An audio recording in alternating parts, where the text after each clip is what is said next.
Venga, bueno, bienvenidos a todos. Queremos darles la bienvenida a B4OS o Bitcoin for Open Source. Y bueno, mi nombre es Dulce Villarreal, soy la fundadora de la librería Satoshi. La librería Satoshi es un hub educativo. Nuestro objetivo siempre ha sido construir puentes entre lo que es la tecnología de Bitcoin hacia nuestra región, que es Latinoamérica, a nuestro idioma, que es el español. Y bueno, si quieres pasar a la siguiente pantalla, Fox, a la siguiente slide.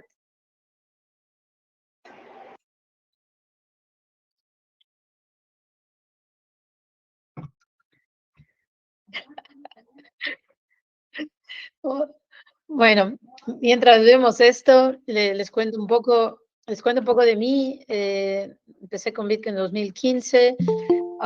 No sabía hablar inglés ni español, no sabía hablar ni inglés ni programar, y entonces fue un poco difícil entrar al mundo de Bitcoin porque todo lo de Bitcoin estaba en inglés o en ruso, entonces era muy complicado. Afortunadamente conseguí un trabajo remoto y tomé la iniciativa de vivir en Estados Unidos para aprender a programar.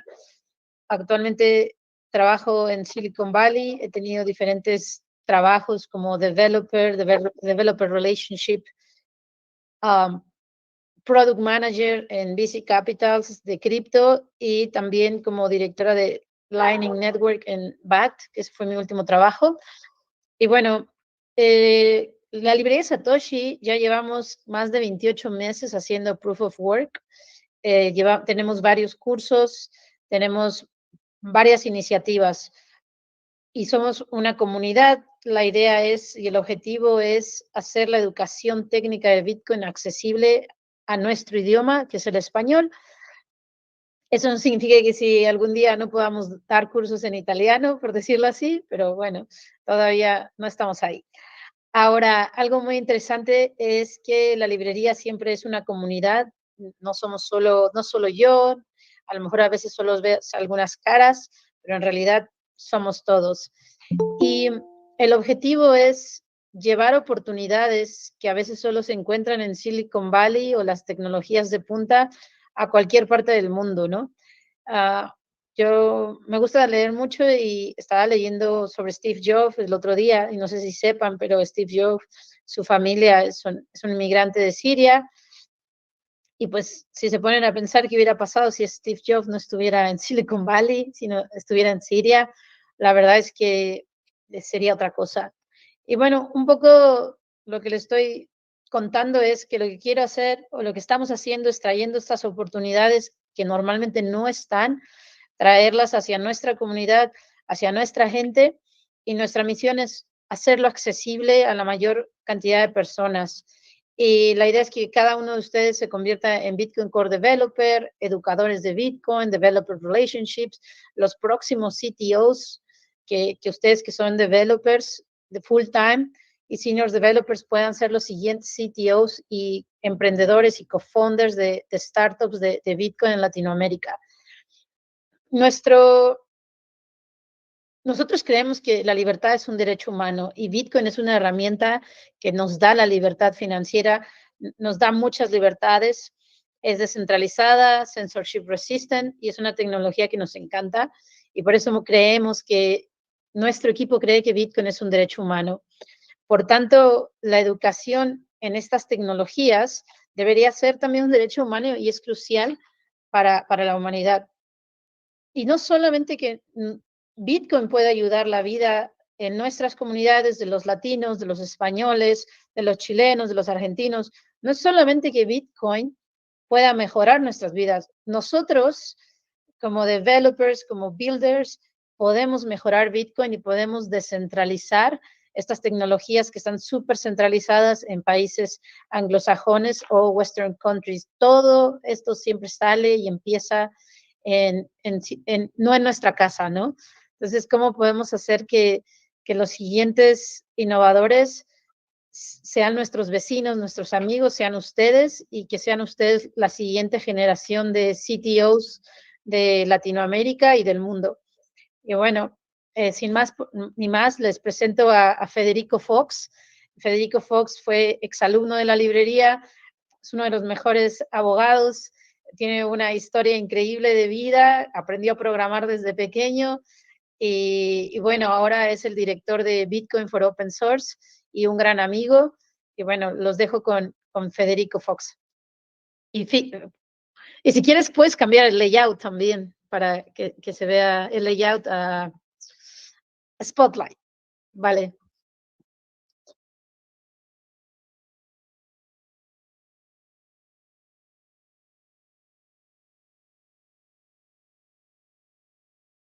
Buena para lo que estamos haciendo. La privacidad, otra de las cosas importantes, es clave en Bitcoin. Pero la privacidad en este caso no es completa en Bitcoin. O sea, se trata de una pseudo-anonimidad, porque, como dijimos antes, todo está grabado en la blockchain. Lo que pasa es que todas esas transacciones grabadas, si la persona que hizo esa transacción no ha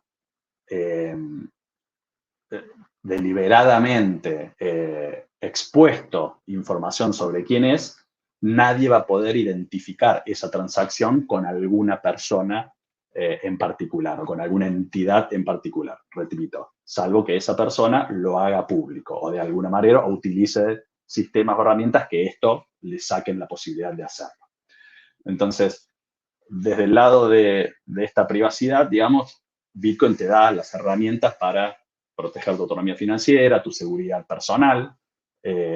La privacidad es importante no solo en el libre mercado, sino también para la dignidad humana, como mencionaba Dulce en un comienzo, y también para la seguridad personal, porque al estar toda la información pública, si yo tuviera una cantidad de Bitcoin y se sabe que tengo esa cantidad de Bitcoin, obviamente que mi seguridad personal se vería afectada también.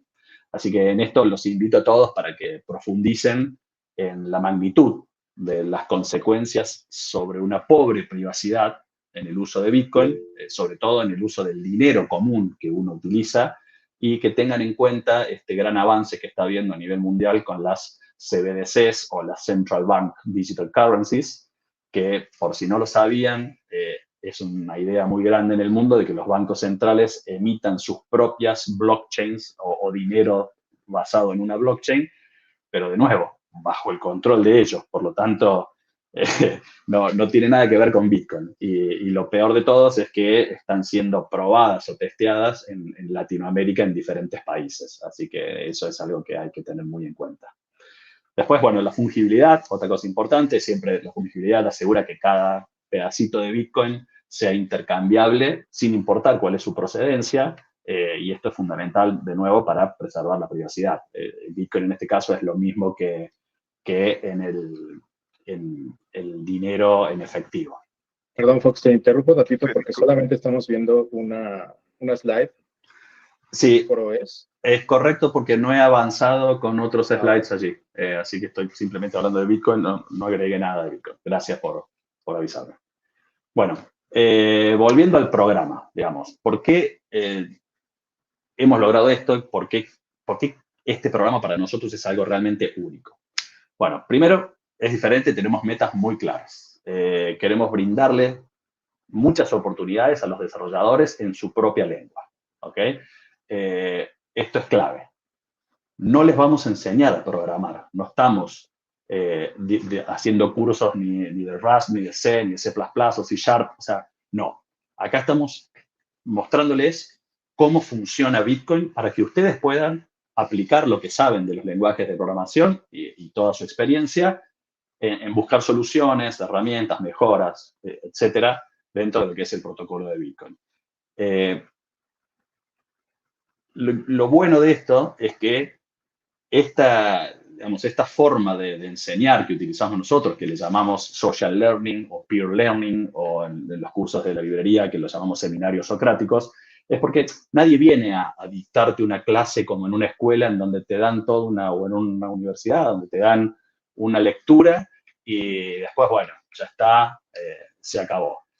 No, acá lo que queremos es que todos los participantes no solamente puedan investigar y avanzar en el conocimiento técnico sobre cada una de las cosas, sino que a su vez lo hagan de forma colaborativa con sus pares.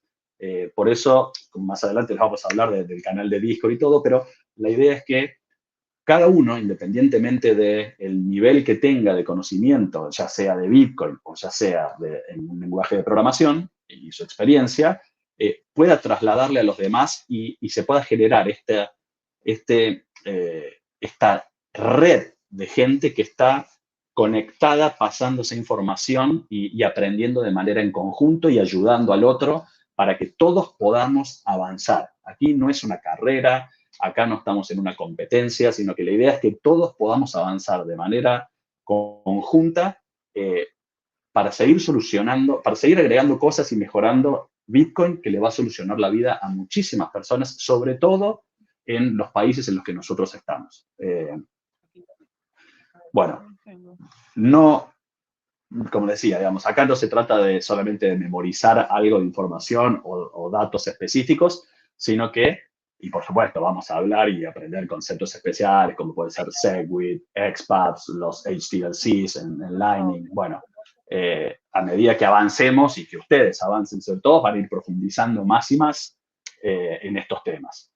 Y lo bueno, como a mí me gusta y dije en un comienzo, es que lo importante es que cada uno va a poder profundizar en lo que más le apasione. Si hay alguno que le apasiona criptografía, va a poder ir más metido por la de criptografía. Si hay otro que le gusta más el tema de redes, podrá avanzar por todo lo que es el P2P de Bitcoin. Y así con la cantidad de temas y tecnologías que están dentro de Bitcoin. Entonces, nadie les va a decir por dónde tienen que ir, nadie les va a decir sigan este caminito derecho, sino que lo que queremos es prenderles, encenderles la llama para que cada uno pueda, digamos, interpelarse a sí mismo y profundizar en lo que realmente más le guste, en lo que más le apasione. Queremos, como decía, encender esa llama para que ustedes mismos encuentren ese recurso, digamos, de guía y a su vez nosotros plantearles muy buenos problemas para que puedan avanzar por eso que ustedes han elegido. Así que, bueno, es parte de nuestra tarea también brindarles algo que sea, que los empuje a querer dar más todo el tiempo. Bueno,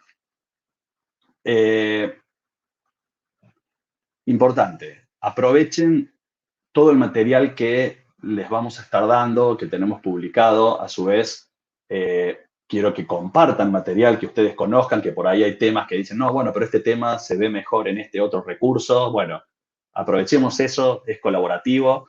Queremos que, como dije antes, avancemos todos juntos. Así que cada material que nosotros les demos o que está, digamos, ahí ya publicado, desglósenlo, absórbanlo, reflexionen sobre qué es eso puntual que están viendo y lo lindo de esto es que eso les va a disparar preguntas y las preguntas para nosotros es, digamos, como lo esencial en este proceso de pensamiento que los va a hacerse sumergir por completo en Bitcoin y en este protocolo, bueno, o Lightning o los distintos, que no es fácil. O sea, la verdad es que no es un tema fácil, tiene demasiadas tecnologías juntas, así que es bueno poder ahondar en alguna en específico para poder ser un especialista de ese tema.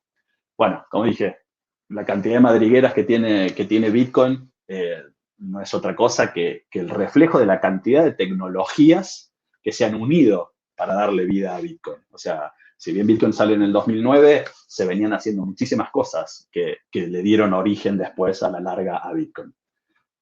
Así que bueno, de nuevo, no solamente deseamos que aprendan, sino que deseamos que se enamoren de Bitcoin y sobre todo también de la filosofía del código abierto y colaborar y compartir. Así que bueno, ahora, ¿cuáles son los desafíos o qué buscamos nosotros con este crecimiento personal? Obviamente, el camino no va a ser fácil. Como dijo Dulce, la cantidad de personas que se habían unido, que habían aplicado, cuáles terminaron siendo aceptados. No todos, por supuesto, no todos tienen un mismo background, son diferentes, así que no todos van a seguir este mismo recorrido, este mismo camino dentro del programa. Algunos van a darse cuenta que el programa está buenísimo, que es efectivamente lo que ellos querían. Otros lo encontrarán, digamos, a medida que vayamos avanzando y dirán, bueno, listo, esto me llamó más la atención y me gusta. Y lo último es que, si no, no se sientan mal si a medida que avanzan la primera, segunda semana se les hace muy complicado o muy duro. No tenemos deadlines específicos para cumplir. La idea es que puedan cumplir con los ejercicios que se les vayan dando, con las lecturas, los estudios y puedan compartirlo, como dije antes. Perdonen que lo repita mucho, pero es clave el compartir y el ayudarse. Entonces, manténganse focalizados en esto. Fíjense, como dije antes, que si no llegaran o se sienten como que se están quedando atrás y por más que pidan ayuda, lo ven como que por ahí es muy elevado, no se pongan mal. Es realmente algo pensado en los seniors, si bien no hemos descartado a otras personas que por perfiles podían y han dado a su vez en los challenges que presentamos, los han sabido resolver con éxito, por lo tanto eso ha sido bueno para darles el ingreso. Y de nuevo, apóyense en el resto de los participantes. Nosotros queremos empujarlos a refinar esas habilidades, a ampliar esas habilidades que tienen para convertirse en estos prestigiosos desarrolladores de Bitcoin. Queremos que sean, que lleguen a ser como Peter Thiel, con Gregory Maxwell, Rusty Russell, Jonathan, Touch, Brilla y tantos otros que para nosotros son personas que realmente están en un nivel muy elevado de conocimiento y de ayuda al prójimo, porque todo lo que hacen realmente lo hacen para que Bitcoin ayude a todo el mundo. Así que bueno, quienes superen la primera etapa del Fast Tracking de estos 2 meses van a poder acceder a la etapa de colaboraciones y mentoreo. En esta etapa, para nosotros es clave porque les va a permitir a ustedes, asimismo, ir generándose un portafolio y empezar a darse a conocer con su código y con sus aplicaciones y con lo que vayan haciendo para demostrar que son capaces de realizar este trabajo. Entonces, es un buen momento, y esto hago un pequeño paréntesis, es como hablábamos de la privacidad antes, y muchas de las cosas que están pasando ahora, los que no se hayan enterado, con arrestos a programadores de Samurai Wallet o ataques contra todo lo que signifique darle mayor privacidad a Bitcoin, que no es otra cosa que quitarle ese poder que mantienen desde hace tantísimo tiempo las elites, por decirlo de alguna forma. Y quizás es bueno que en caso de privacidad revean y piensen si no es el momento de generarse un nuevo nombre o un nuevo alias o algo que les genere un poquito más de seguridad, por un lado, y por otro lado, para que tengan un nombre con el cual se vayan a hacer conocer específicamente para esto que es Bitcoin. Así que es difícil. No es para nada fácil mantener una segunda personalidad, por llamarlo así, pero bueno, investíguenlo, piénsenlo, traten de unificar si tienen un nombre en GitHub, un nombre en redes sociales, otro nombre para otra cosa. Bueno, traten de unificar esas cosas. La idea es que también les sirva a ustedes para este portfolio que se generen, a su vez para generar su propia imagen personal, ¿verdad? Así que... Sí. Comentándoles algo que hacen mucho en Estados Unidos que no hacemos los latinos, y no les queremos obligar a que hagan eso, pero su personal branding, su GitHub, su Telegram, su email, su Twitter, si tienen debería ser el mismo nombre, que podría ser su seudónimo, y entonces la gente ya empieza a ubicar su nombre en GitHub y ya saben quiénes son, y en Twitter también. Es una manera de hacer personal branding como developer. Y esas son pequeñas cosas que les queremos compartir a ustedes para que sean destacados a nivel mundial y no solo en Latinoamérica, como algunos de ustedes ya lo son. Buenísimo, gracias, Dulce.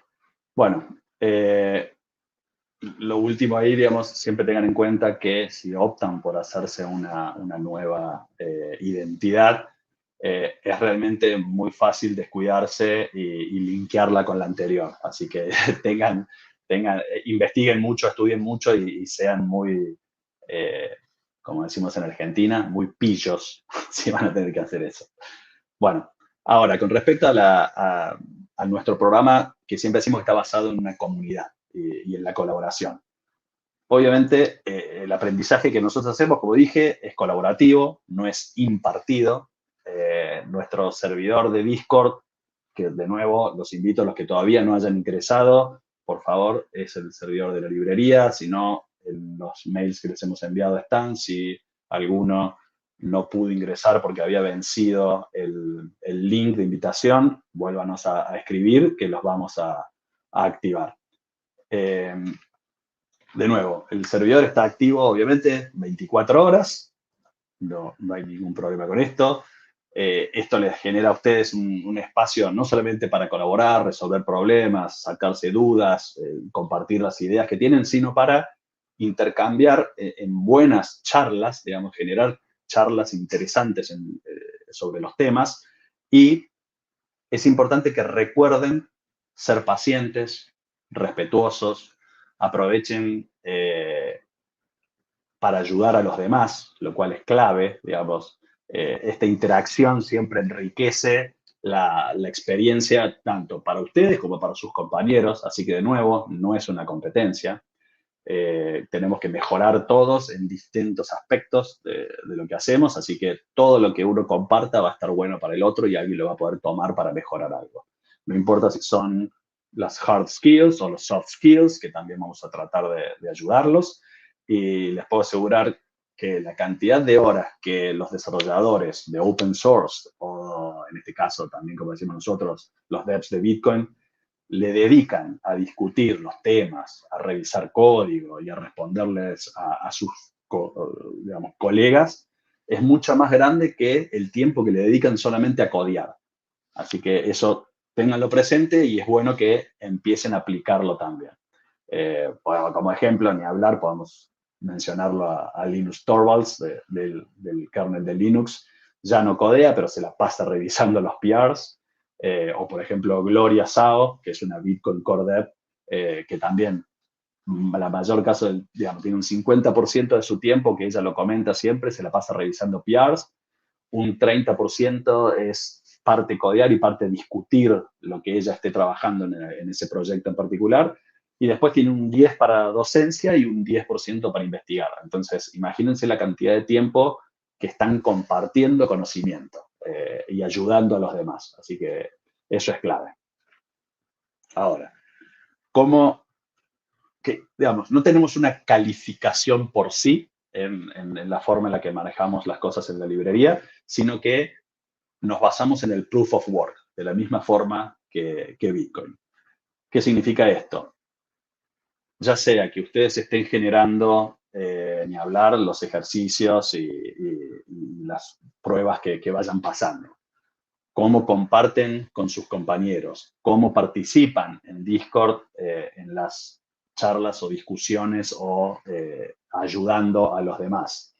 Les vamos a pedir también, ya vamos a ir avanzando con esto más adelante, probablemente les hagamos elegir algún tema o proyecto en particular, ya desde ahora, para que puedan, para de aquí al final del Fast Track Training, generar algo de valor, crear algo de valor con ese tema o ese proyecto o esa investigación que ustedes quieran hacer, ya sea porque generaron algún producto, proyecto, idea que la pueden volcar y codearla, o simplemente porque tradujeron documentación de Bitcoin que estaba disponible para traducir y la llevan al español, que es lo que, como decíamos nosotros, tenemos que tratar de bajar la mayor cantidad de información en nuestro idioma. Y si hacen un blog, si quieren hacer una nota, si quieren postear algo en el site de la librería o en las redes sociales, digamos, todo lo que ustedes puedan hacer para demostrar que están queriendo avanzar con esto va a ser tenido en cuenta para esta forma de llegar de poder pasar a la segunda etapa, ¿verdad? De poder de alguna manera calificarlos, sino como dije antes, no buscamos calificarlos, buscamos que ustedes demuestren que están haciendo las cosas. Así que, ya sea que contribuyan, digamos, analizando, innovando, comunicando. Cualquiera de esas formas para nosotros va a ser tenida en cuenta. Ahora, el programa en sí nos gusta decir que los va a empoderar. ¿Por qué? Porque cada concepto nuevo que ustedes aprendan o dominen, cada desafío que logren superar, cada línea de código que vayan agregando, no solo contribuye al crecimiento de ustedes de forma personal y profesional, sino que va a contribuir con lo que es el fortalecimiento de toda la comunidad de Bitcoin. O sea, le va a hacer bien a Bitcoin y le va a hacer bien al mundo entero. Entonces, traten de focalizarse con eso. Es un concepto muy grande, por ahí muchos de los programadores vienen trabajando en empresas o haciendo cosas freelance para cosas chiquitas o puntuales o proyectos muy grandes, ¿no es cierto? Pero que siempre están como focalizados en algo muy específico de alguna empresa, de generar valor, de dar más funcionalidades a sus usuarios, a sus clientes, pero siempre con alguien que le está indicando o diciéndole, bueno, este es el norte, a esto tienen que ir, vamos a producir esto y vamos a llegar a esto. En Bitcoin no hay eso, no existe. No hay CEO, no hay empresa, no hay una línea de mando, simplemente tenemos colaboradores de Bitcoin Core, y perdonen que hable solo de Bitcoin Core, obviamente esto se chorrea o se llega y le pega también a las demás tecnologías que se apoyan sobre Bitcoin y proyectos y protocolos que se apoyan sobre Bitcoin, pero hablo solo de Bitcoin para que me sea más fácil no mencionar tantas veces los demás.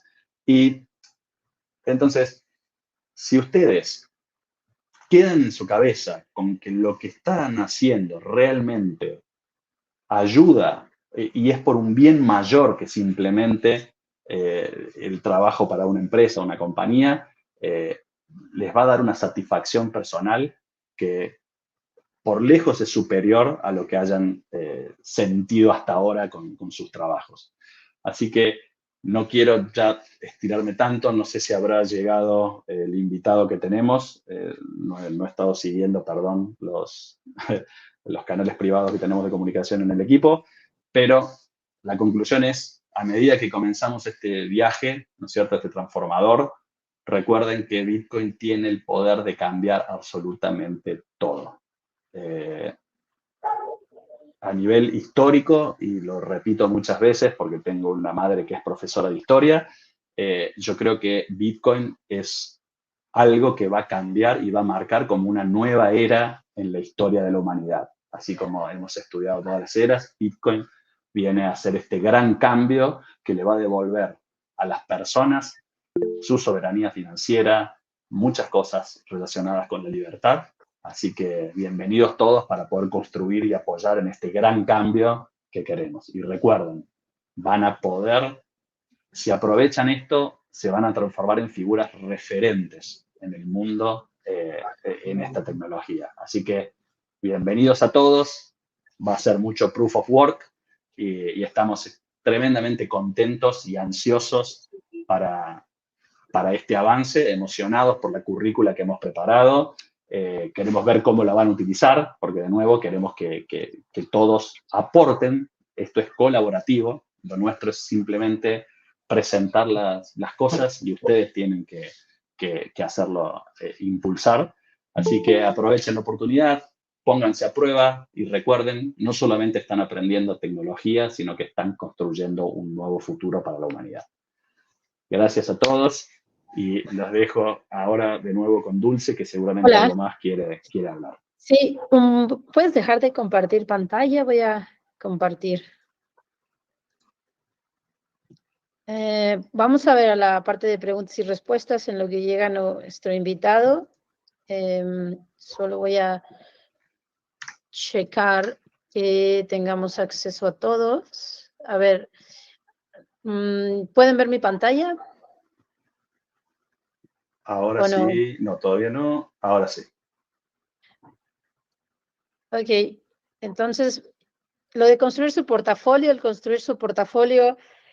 es para que al ser open source, la gente su manager, cuando ve su portafolio de open source, su GitHub verde, se ablande, sea más soft a la hora de las entrevistas, ¿no?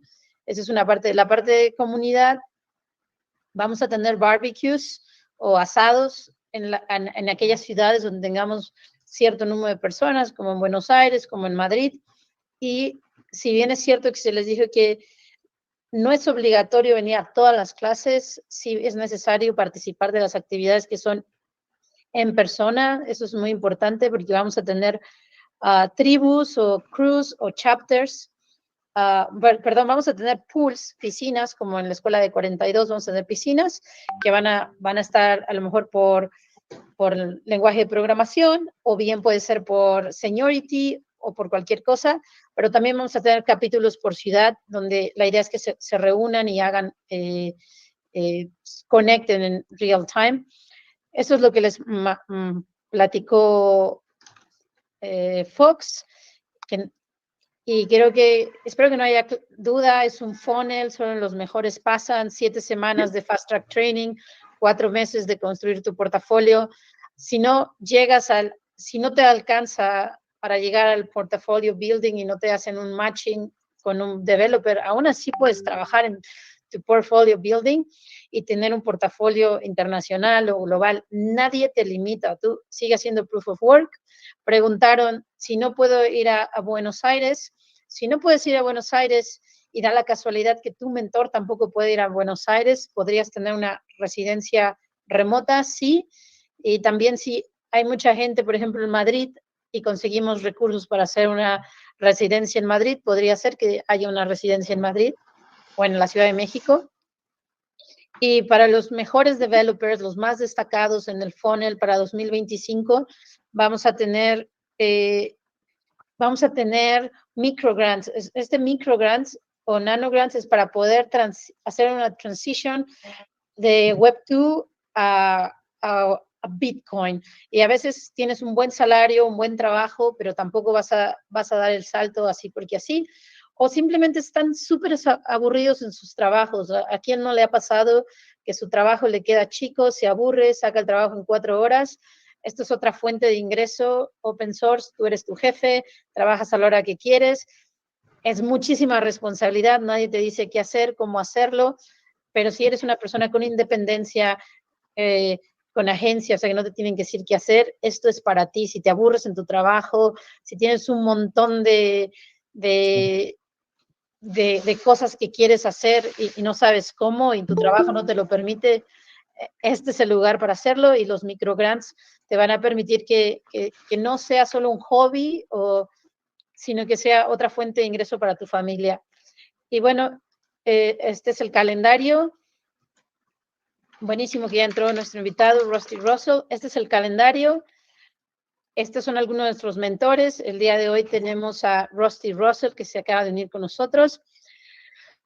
Y muchas personalidades, personas que empezaron como juniors developers, como Corey o como Francisco, y ahora son súper respetados. Y este es el equipo al que siempre se pueden unir. Somos un equipo, un equipazo, y estamos en varios países, en España, en Venezuela, en México, en Cuba, en Argentina, en Colombia, y queremos que este movimiento sea global. Entonces, bueno, muchas gracias, y vamos con nuestro invitado. Bien, perfecto, Dulce. Gracias por mostrar los slides que yo no mostré. Pero ahora, ya que se ha unido Rusty, vamos a darle acceso al micrófono de él para que pueda hablar y participar del stream.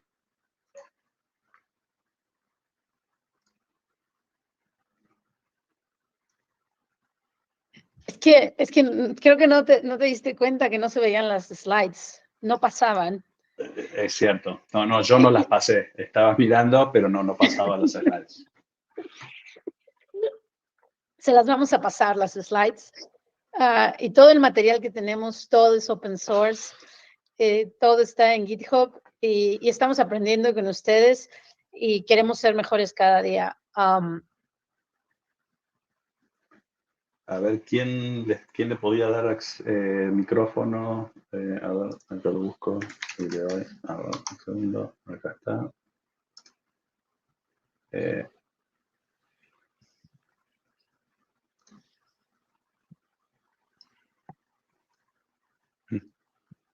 Hey, Rusty. Hi. Hi. Good. Hello. You're there. Hi. Thank you for being here, man. Yeah. Excellent. Okay, good. I didn't catch any of what was said before, but I was nodding and I heard some words. Sorry. We'll send you the translation. No problem. Just give me a sec. I'm gonna pull out my questions here. Oh, yeah. Good. Okay. Yeah, it's welcome everyone. We are now switching to English because Rusty didn't learn Spanish yet. But as you maybe listen to Spanish, we are going to have a residency in Buenos Aires, Argentina. Argentina is an amazing city, but also has 300% of inflation. It's the worst inflation in the world. Developers have to look for jobs every 6 months. They have to interview. If there is a place where open source makes sense, it's in Argentina. Venezuela, inflation is killing. You want to earn your salary in Bitcoin or, well, in dollars. Then, let me say why I invite Rusty Russell to this call. People say, hey, never met your idols, but there is exceptions like Rusty Russell. I have the pleasure to meet him in real person in BTC++ in Austin, and he just killed it. It was like, you have an expectation, but he killed it. He has an amazing panel about talking how everybody just want to bring the best of the best, and everybody is trying to put the best they want and the best they can to make the Bitcoin protocol as a developers just to keep improving things. And I think when we started this project, we always thought about it, how to improve developers' life, how to make developers become the next generation of CTOs in Latin America, became the next Bitcoin core developers, etc., etc. Welcome, Rusty. How are you? Let us know what time is there. Good. Okay, it's 9 a.m. here, so it's good. I've had my coffee. I am awake, despite jet lag. Oof. Yeah. Okay. Yeah. Hey, Rusty. As you may, and as maybe not everybody knows, you have a fascinating journey from Linux to Bitcoin. But also, I would love to know how you get involved in Linux. How many years do you work in Linux, and what drew you to open source, and why open source? Like, why you are like defending open source all the time? If you can share a little bit with us. Yeah, good question. Well, I was messing around with a whole heap of different projects. I was young and I was coding on. I had a day job coding, but I would also like play with stuff. And I was in Adelaide, and Adelaide is like a small town, really. I mean, it's a city, but it's like 1 million people. There's not a huge amount of hackers here doing great stuff. So I was looking at different code, and we were playing with a compiler, but the compilers were really expensive. So some of us were using GCC or G++ in those days for compiling our C++ code. But there were a couple of little things that it didn't do very well. And so I started looking at the code, because you could, right? And I submitted a few little patches, and they got accepted. And like they made the compiler better. And I was like, wow, that's pretty cool. And then I didn't really think about it. I just kind of had a few side projects doing stuff. But I went to a conference, actually. And it was one of the first Linux conference where all the Linux people were there. And I came home and I just went, this is what I want to do. I want to work with these people. And so I had some like hacks that I had. And so I kind of assembled it together into what became IP Chains, which was the second lot of, technically the third packet filtering code in the Linux kernel. And I sent these patches off. And then I woke up one morning to an email going, hey, we like your patches. We actually applied them and ripped out the old stuff. You're the maintainer. Shit. Okay. Like how cool. a developer from a small village in Adelaide became the maintainer of something that huge, right? Yeah, I was like, wow, is that all it takes? And sometimes it does. Like if you've got good code and it's rarer than you'd think, and you send it to somebody, they go, fantastic, cool. Now you own it. And you're like, oh, I thought there was like a process, or did I have to fill out a form, or do you even know who? Like, they didn't know who I was, right? I could have been anonymous or pseudonymous or whatever, and that's it. I woke up one morning and I'm the maintainer. I'm in charge. Awesome. And then you always been in charge now. No. No, that was like an accident. I'm not smart enough to be in charge of anything. So I kind of kept working, and then I found some people who wanted to do some things with it, and I thought, oh, that's cool. How about I wanted to write the next version, but I had a day job, so I was like, I'm working in my spare time. It's going to take like 12 months, but I said to them, well, if you pay me, like give me some money, then I could do it full time, and maybe I could do it in 6 months, right? And I thought they were not going to fall for that because that's stupid, but they did. They gave me money to work on it, and I was like, this is not going to last. Like this is crazy. Like they're giving me money to give my code away to anyone who wants it. That's not going to work, right? And 20 years later, I'm still doing it. So it's obviously working. Yeah. The other day, I went to teach Bitcoin in a Oakland high school, and the computer science teacher was like, yeah, but you have to work for free if you are a Bitcoin core developer. I was like, no, you actually can earn money. And it's like, no, but it's free open source. And then sometimes like people don't know you can make a career and have a beautiful, meaningful life and make a lot of money too, right? It's like, maybe not a lot, like not in Silicon Valley, but if you live in Latin America, it's a lot, right? Oh. Yeah. But that's the thing that changed. Like it wasn't clear to me that I would ever make money doing this. Like it would just be a side thing that I did.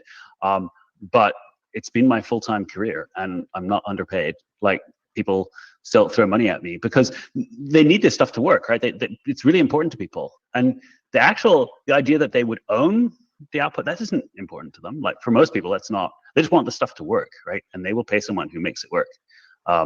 And so that's where the money comes from, right? People go, hey, I really want this to be better. Can you do that? And you go, sure. And they go, great, here. And they sometimes, like, especially the Americans, they have a lot of money, right? They keep like putting it on my lawn. That's why I worked for the Americans for like American companies for the last 20 years, right? Because they don't care where I am in the world. Yeah, they don't even know where I am. Like, they know I'm Australia, like, but they think it's this big thing, and they don't even know where. Yeah, this is what we are trying to do in Liberty Satoshi. Like, there is so much money. Let's just channel the money from the north to the south. Like they did it. Like, kind of that's the idea, and just be able to learn from you means a lot. I have a question. It's a fake news that actually you even have an award, like in Australia, like the Rusty Russell Award. And also it's true, or a fake news, that even Linus Torvalds say you were kind of one of the people who were, how he said, like you were one of the top contributors. He knows who you are. Is that true? Or it was like kind of a fake news I read in a blog post? So, okay, the first one, yes, there's a Rusty Russell Award. I started a conference here because it wasn't a good Linux conference, and because of course, as I said, I went to a conference, thought this is amazing, and I came home and went, there isn't one here. So I started one, which is something you should never do. You should never run a conference. Like, only stupid people run conferences, and I learned that the hard way. But I did it because I didn't. I know. Don't be like Lisa. She's yeah, exactly. She's just not normal. But we love her, but she's not normal. But yeah, she's run like 6 conferences. I ran one and said I would never do it again. But other people did. Other people loved it so much that they wanted to do another one, and it kind of kept going. So kind of, yeah, they named an award after me, and I think that's was part of the open source thing, is to like just sometimes if you just dive in and do it, people get inspired, and you get this help from all over the place that you didn't expect. People love that stuff, and so you don't need to ask permission. You can just do things. So that was the conference. But yeah, Linus Torvalds. Yeah. So yeah, at one stage I was one of the top, one of the core contributors for the Linux. I looked after some. I always have tables code, a whole heap of like important sections of the kernel. And whenever job when they were hiring Linux people. So we're trying to use Linux. Can everybody hear Rusty? Sorry, am I too quiet? No, like he was like No, that calling. was just, that was cutting a little bit, but now we're okay. Yeah, we're Okay. Yeah. Hopefully. Yeah, now we're okay. And Okay. then So one thing that I've been talking with other developers and also with people who make change in their lives, it's like jump, kind of how you have a leap of faith. It's like Linux towards know who you were. Like you have a Rusty Russell Award to one of the, for the Australian Linux contributor. And then I think we are a little bit crazy when we are pioneers, but and I want to question this, like, what was in your mind when you left everything in Linux, when you have a career, you kind of were already a little bit like a rock star, and just start all over again in Bitcoin, where you were nobody, and actually you start working by yourself in something new, like Lightning Network, in a corner by yourself, not even working in Bitcoin. And what kind of advice can you give to these people who also, they don't know when to jump, right? You know, that, like, I think you were exactly in that position, like where you were in a very well positioned, comfortable in the top of the summit, and then you go back to the, how do you say, to the basement of the Lightning basement by yourself. Like, can you talk a little bit about that phase? But I did that twice. So when I started working on Linux full time, some of my friends were quite concerned. They're like, this is, or when I started like spending time working on it, they were like, but you're giving away your stuff for free. Like you're not, are you okay? Right? Like, is that, that was such a weird, it's kind of much more common now, but at the time it was a really weird choice. Like, was I going through some kind of crisis? Was I like, becoming a hippie and going off living in a commune, right? This was really the vibes, right? And then when I changed from Linux to going to Bitcoin, people were like, are you having midlife crisis? Are you okay?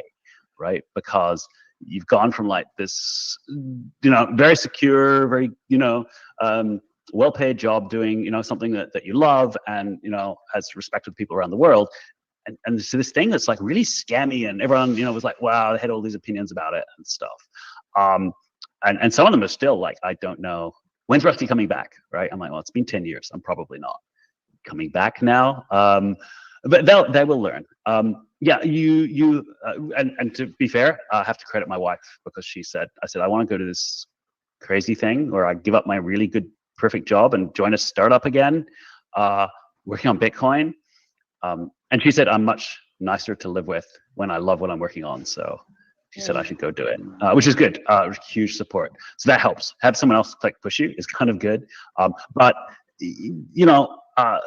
it's always kind of worked to go follow something that I really wanted to do, and that other people were kind of interested in. So if there are enough people interested in it, they find a way of helping you, I find. Yeah, that's cool.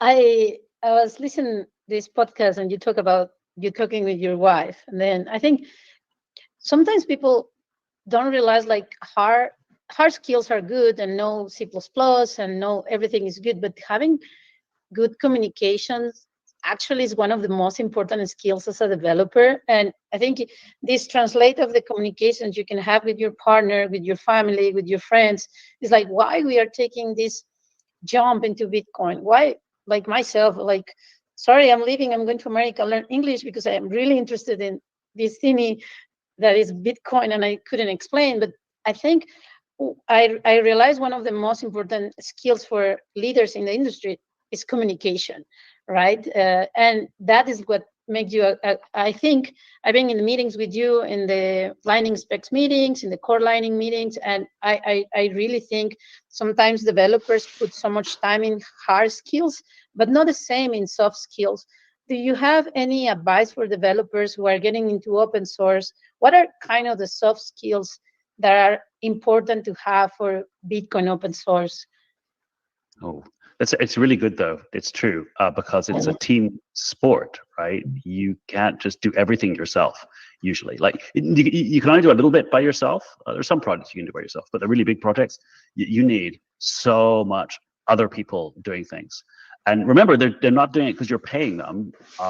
If they hate it, they will stop doing it and they will leave. So they've got to want to do it. And that's really tough. And they're all different. Like, so there'll be different things for everyone. You have to do a lot of listening, and you have to not always think you're right. You might be right a lot, but remember, when you criticize someone's idea, often it feels like you're attacking them. And so you kind of have to, you should listen first and try to extract something good from it, even if most of it is actually not really right. It's important. It's very important to listen to people and realize that they're giving their valuable time too.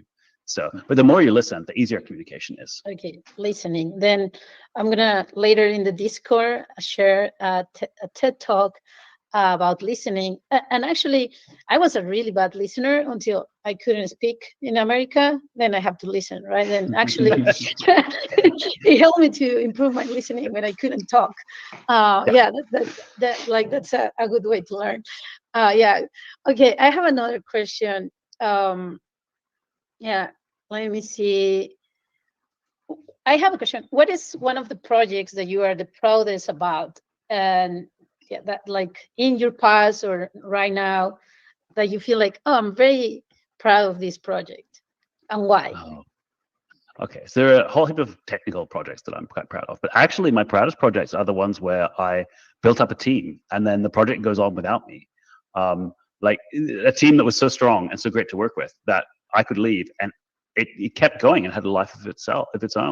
So after I did IP chains, I did IP tables and NetFilter, and that is still going. I found a core team of people who wanted to organize. Harold Velta became the head of that, and he since passed across to Pablo. So there's to build something that continues, like a group of people who are amazing and smarter than me, right? I got to work with people who are really clever. And so I get to take credit for the stuff they're doing, and I haven't touched the code in 20 years. So it's great. Wow. That's interesting. Yeah, I think that's very important. Like if things happen, developers move, change career, the Bitcoin core development is there and more people are going to join. And this is what we are trying to do in Satoshi's library and B4OS, that is Bitcoin for open source, how we decentralize Bitcoin.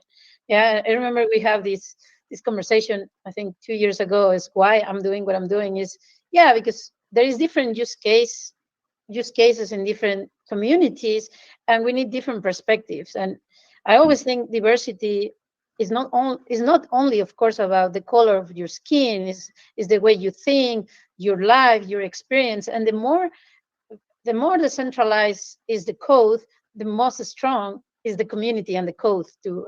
That's kind of what we are doing here in Bitcoin for open source. It's like how we bring these amazing talented developers.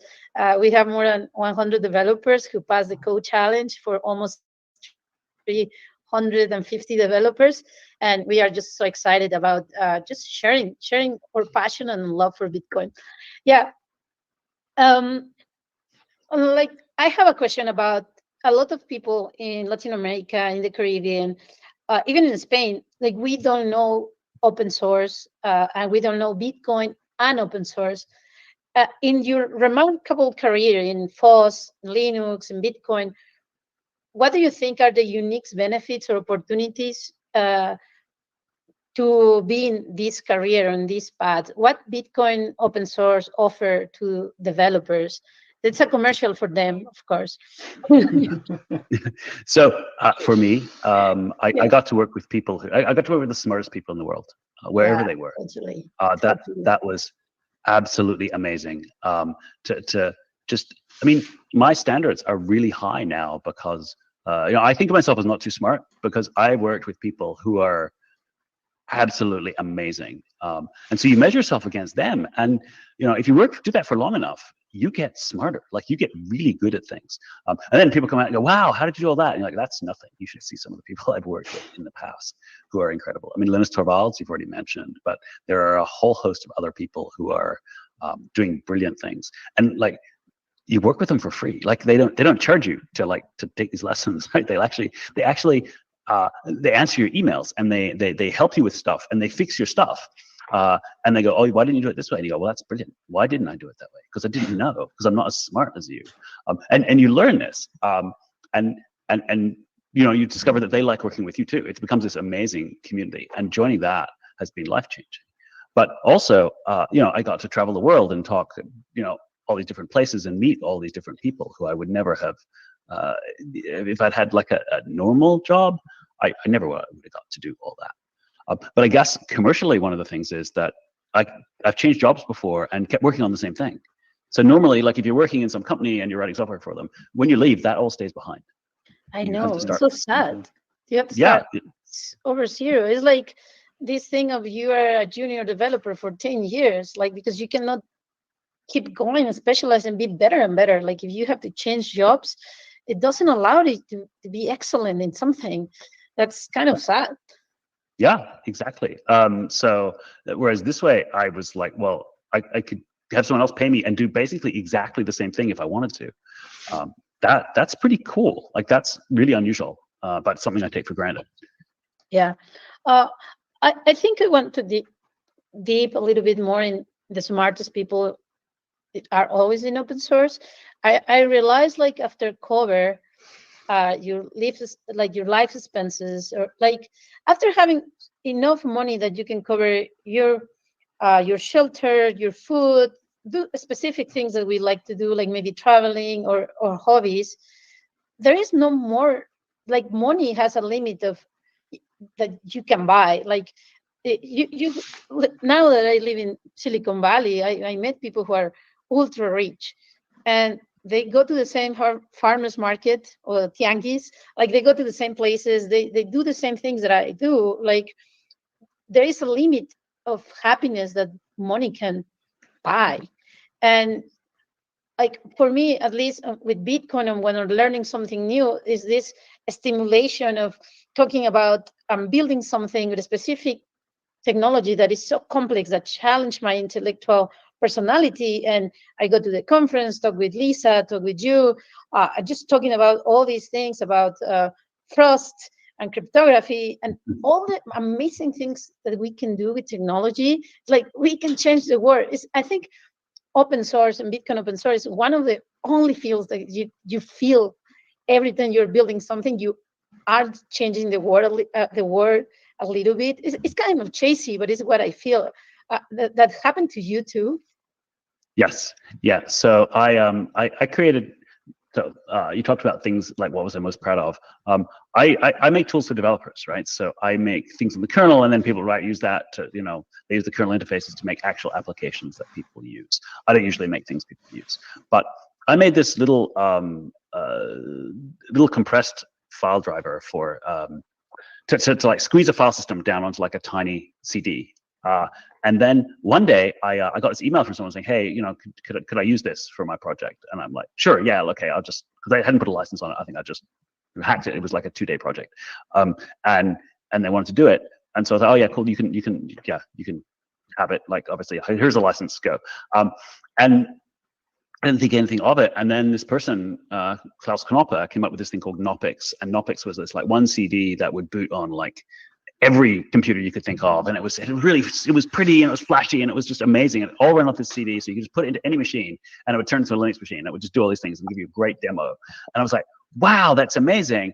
And then later I realized that the base of that worked because he'd used my code, like my little compressed loopback driver that I'd hacked together, so that he could fit all this stuff on one disk. And I was like, wow, that was really cool. So sometimes you make something and somebody does something incredible with it that you could never have done. Like one of the best examples is cryptography. Like we couldn't do this streaming if somebody don't compress all the data to be able to have this video call. It was scientists in Berkeley just in the 70s, and now we can have this amazing connectivity between people all around the globe. And it was one person, and it's little by little, everybody put like a grain of salt or something, and it's little by little, and it's one of the beauties of open source. Somebody in the chat put in Spanish, like when things are in closed source, things get forgotten forever. And with open source, we can kind of make things alive again and again and again, right? Yeah. Perfect. I'm going to ask the developers here if they have any questions. Otherwise, I'm going to keep with my questions. Yeah, let me see. I have a few questions. Oh, now they are answering. Yeah, one question. What was the 3 things that captured your attention?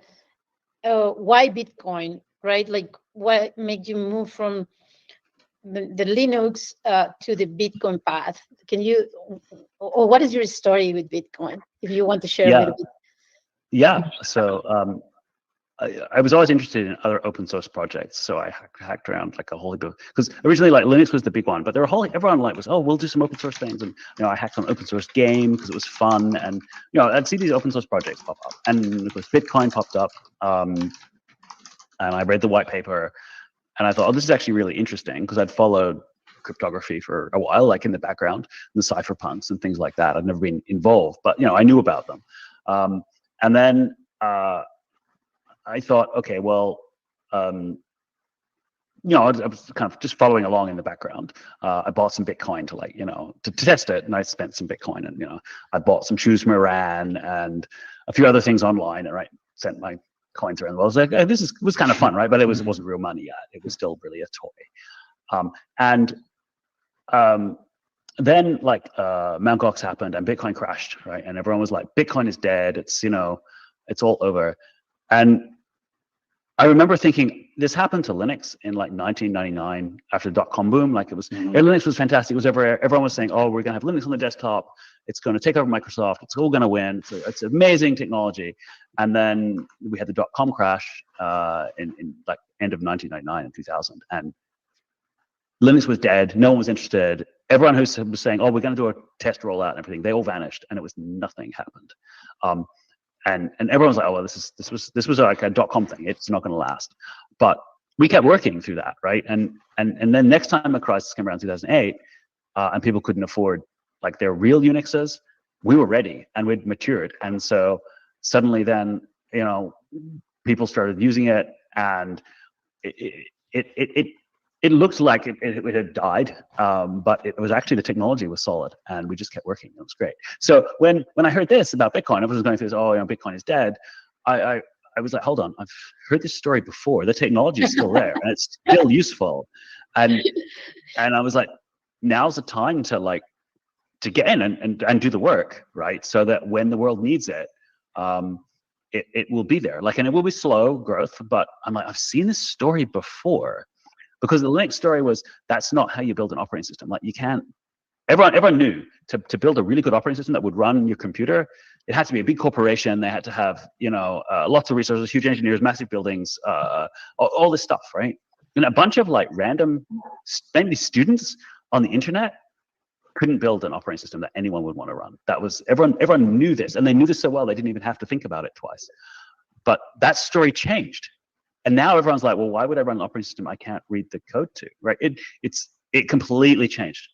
It took 25 years, right? And so the Bitcoin story was, this is not how you build money. That's not, money's issued by a government. It's not, you can't just have a bunch of weirdos on the internet who make money. That's not how money works. And I'm like, I've heard this before. Yeah, right? like people saying this is not possible is like, no, it's possible, right? It was just the same story again, like, oh, Linux is not possible. Microsoft is going to crash them, and blah, blah, blah. And now Microsoft is using Linux 7, right? Exactly. So I'd seen this story before, and I went, okay, I think I know how this works. So I had some confidence that we could win again. And so I saw this open source project that was really interesting, and everyone thought it's not going to work, and I'm like, no, it works. Like, it's real. So I'd done it once. I thought, well, I don't want to be like this. It's exciting. It's exciting to join a project that's misunderstood. That's when it's pretty small, and still pretty small. Yeah, you can have a big influence. It needs help. To be honest, I don't know. Like, I think it was ETF thing, but for a moment I thought like Bitcoin Lightning were so embryonic, and suddenly, like I guess finally, BlackRock and all these people finally get how Bitcoin works. But it was kind of what is happening. Like I thought it was a small project, but now there is so much money in Bitcoin. Like it's kind of sometimes it's like, wow, it's true. It's finally happened. But it's unbelievable because like when you work in the code, you can see all the flaws, all the bugs, all the problems, and now these people throw their monies, and I was like, oh, this is crazy. It's happening. That happened to you too, or it was just my perspective? Like I don't know, like sometimes we are so close to the industry that we couldn't see the big picture, and other people saw it. Any thoughts on that? Yes. Yeah. So engineers see problems. That's our job, to look at the problems, figure out how to fix them, right? And Yeah. that becomes a mantra. Like, somebody goes, "Oh, things are going great." And you're like, "Oh no, but there's like 3 things that we've got to fix this and this and this. And I'm worried about this." And 'cause that's what you do. That's your job. And that's good. That's really healthy. Like it's healthy to see the problems in something. But sometimes, and I always give this advice to my fellow engineers, sometimes you have to sit back and enjoy how far you've come, right? The problems that I've solved. I had, and I said this at one of the Lightning Spec meetings, and then Bastien from Async, the CTO of Async, said he was in El Salvador, and they're sitting in this little bar, and he'd just bought beers with Lightning, and he's like, "Rusty, I had to send you this picture of us drinking beers in Lightning." I was thinking there back with them. Thinking back, yeah. I think he's like, thinking back to like when we started this, and like, we keep concentrating on all the problems and things we got to fix, but it's working. It's working. Like people are actually using it. That was insane. I think that was a party in a beach on the beach in Salvador, and we start tipping people with Phoenix Wallet, because and Wallet de Satoshi, and we were like, wow, people are using. Like it was kind of, it's happening. That's kind of great. Some of the students, developers, they are not students. They are like probably more older than me, hopefully. They ask something that we already answered, that is possible to live as a open source developers. How many years, we already answered this, I know the answer. How many years have you been an open source developer, and can you have a good life as an open source developer? Basically. Okay, yes, it's a good question. So it has been, I have to check really hard. So it's been almost 30 years. Wow. Since I've been paid full time, at least 25. Let me think. Full time, full time. It's been let's see, 97. So we're almost okay. We're 27. Okay. Question: do your kids use Linux or Mac? Okay, so that's a good question. Well, mainly my kids are pretty young, so they use tablets. So, okay. And mainly, which is a Linux derivative, so I can probably count that. It's got some of my code in it. My wife uses both Ubuntu and she's got a Windows machine for work. And she probably swears less at the Ubuntu machine than the Windows machine, which I think is good. Oh, wow, that's amazing. Yeah. But you ask, can you live a good life? And I think, so I think being, I've always negotiated an international salary for start. I'm like, I could be anywhere in the world. Let's talk, let's talk international rates for how much you pay me. It doesn't matter where I live. It's how badly do you want this? So that certainly meant that I've got, had a pretty good salary. Like good programmers around the world are generally overpaid. I've got to say, which is, my wife's happy with. She's happy that I'm overpaid. Yeah. That's good. I did take a pay cut to go to Blockchain as a startup, because I'm, that's a startup life, but it's still not, it's still really good. The main problem was, of course, most startups fail. So I didn't know how long I'd be unemployed when that happened, but it's been 9 years and it hasn't happened yet. So yeah, that's good. Good. Long life to Bitcoin startups they have whole treasure in Bitcoin. I think that's good. That helps. Yeah. I think they make a lot of question about life, salaries, blah, blah. But I'm going to say something as my own experience is you have to negotiate your salary. But when you are one in a kind, you can do it. Like I'm not even a developer, like not like you all. I'm a product manager, but when your skills are so good that people cannot ignore you, and that you are so good that you can, your GitHub, your GitLab is so good that the proof of work is there. And I say, oh, we don't want to waste our time and get another junior developer. I think when you are good, you can negotiate that. That's I'm answering some of the question people answer because this is new for them, right? This is not like not of all the developers who are here are Bitcoin developers, mostly not into Bitcoin. It's also new. Okay. There's a shortage of good developers. You're right. And if you're a good developer, people will find you. Especially in the open source world. And they will offer you to work for them or with them because it's amazing. And for them, it's relatively cheap. And I'm sitting here. So the first time I worked for an American company, so I thought someone would sponsor me, and I told them I took how much I was earning in Australia, and I went, well, but I'm going to work on whatever I want. So I thought I'll take 10% off, and then I convert it to US dollars. And I went across there, and I said, cool. So this is how much I want a month. And the senior, like the guy, pulled me aside and said, no, we don't pay junior developers that little. So I told them you wanted like 20% more. And they paid it to me for like a whole year. I just kept sending them invoices, and I kept a blog of what I was doing, and they kept sending me money.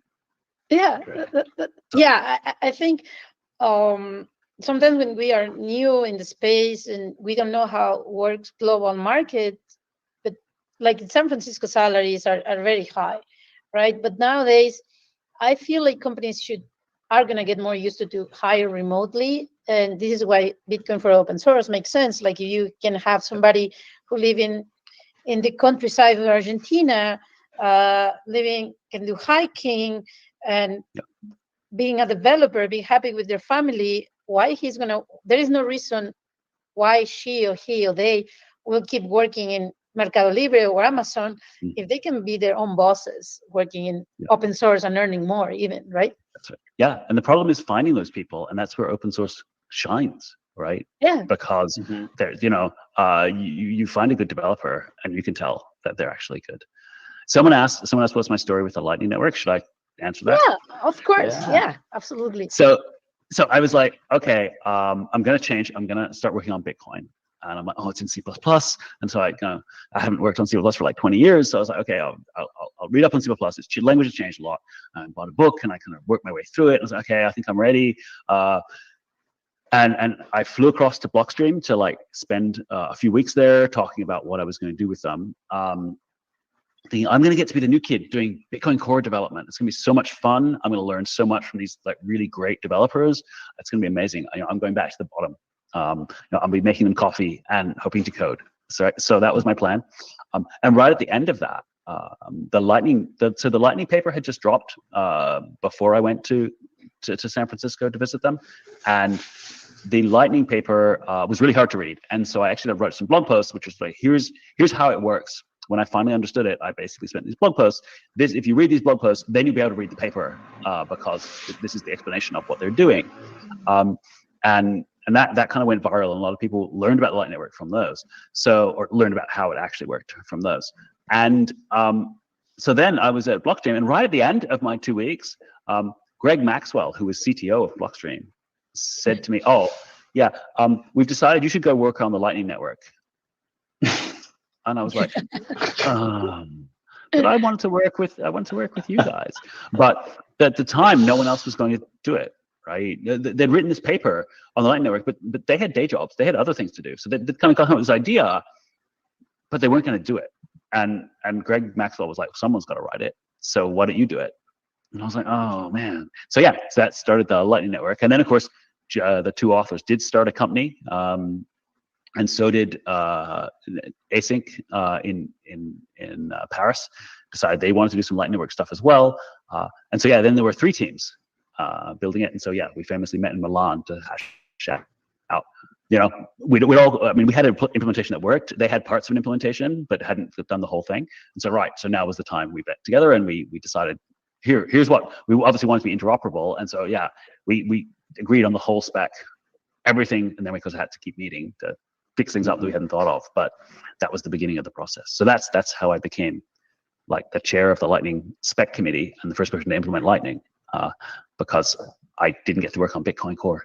I'm still disappointed sometimes. Yeah, but in that way, you didn't have to learn C++, some advantage, right? Yeah, I you know, it's changed a lot. It's actually a lot cooler now than it was. But yeah, but I want to hang out with, you know, Peter Woola and, you know, I know and the and cool learn from kids on those the guys. blog. They cool were the cool kids. kids on the blog, and now it's like Cool kids. Yeah. yeah, So, yeah. Maybe with the restoration project, maybe you will be able to hang out with the new kids on the blog. I know I've had to write some Bitcoin Core code again. So that's fun. I told everyone not to tease me too much about my baby talk C++. That I wrote. Okay, cool.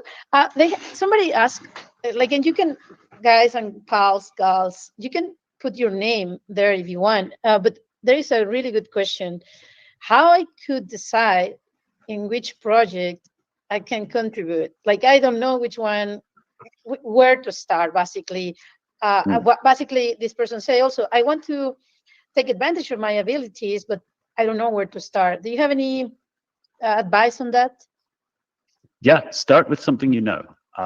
I was using Linux, and okay, so I started my first project, open source contribution, technically was G++ and GCC, because I was using them, and I was like, oh, this is kind of annoying. I want to fix this. And I dived in. I discovered I'm not smart enough to write a compiler, by the way. Those people are mega brains. They're so smart. I'm only smart enough to write a kernel.